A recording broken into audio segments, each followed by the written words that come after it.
जिस तरीके से शाहरुख खान ने बांग्लादेशी खिलाड़ी को लिया, बाद में बीसीसीआई ने कहा हटाने के लिए हटाया उन्होंने, लेकिन कितनी मानते हैं कि उन्होंने देश के साथ गद्दारी की?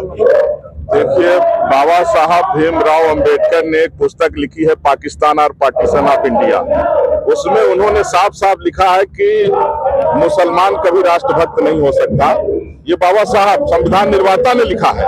उन्होंने कहा कि मुसलमान का भाईचारा जो है मानवता का नहीं है, मुस्लिम से भाईचारा कर लेगा और उसके लिए आप कुछ भी करिए। वो अगर सेकुलर देश में रह रहा है तो उसका प्रेम मुस्लिम राष्ट्र के प्रति स्वाभाविक होगा।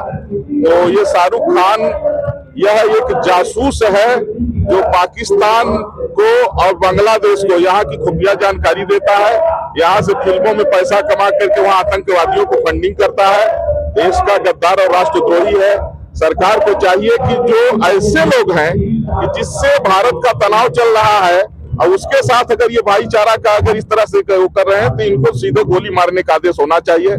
और अब हम साधु संतों की मजबूरी है कि अब हम लोग भी अब राजनीति में आएंगे। आप किस पार्टी ज्वाइन करेंगे? आप नहीं, हम लोग की पार्टी खुली है, भारतीय जनता पार्टी। जीना मरना बीजेपी में है और आने वाले समय में हम लोग जो है 29 में आ रहे हैं, लोकसभा में पहुंचेंगे।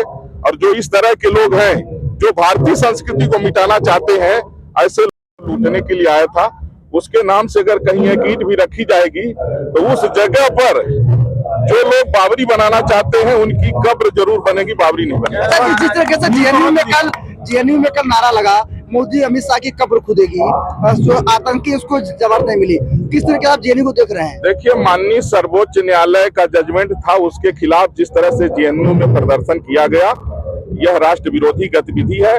वहाँ जितने भी लोग उस जुलूस में शामिल थे, वो चाहे छात्र हो या फिर वहाँ के जो भी लोग हों, उन सबके ऊपर एनएसए लगना चाहिए। सरकार को इसमें जरा सा भी ढील देने की आवश्यकता नहीं है। आपने कहा था कि हिंदू राष्ट्र बनाने के लिए अभियान चलाएंगे, तो उस अभियान का क्या हुआ?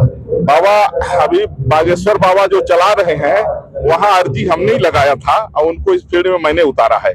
वो हमारा जो है प्रतिनिधित्व कर रहे हैं। जाए कि कब तक ये देखिए, अगर हिंदू राष्ट्र नहीं बना तो हिंदू नहीं बचेगा जिंदा। जैसे पाकिस्तान में नहीं बचा, बांग्लादेश में जैसे जिंदा जलाया जा रहा है, जिस तरह से 1990 हिंदू नरसंहार कश्मीर हुआ, वो पूरे भारत में आने वाले समय में अगर हिंदू राष्ट्र नहीं बना तो वही होगा।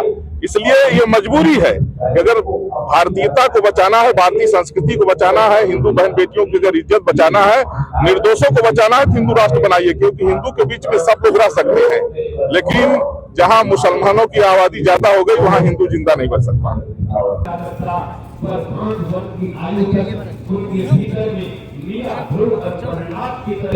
चाहे वो बॉलीवुड में गाए जाने वाले गाने ही क्यों न हो, बॉलीवुड का कोई प्यार का गाना ही क्यों न हो, वो गाने भी किसी और के लिए नहीं हो सकते हैं।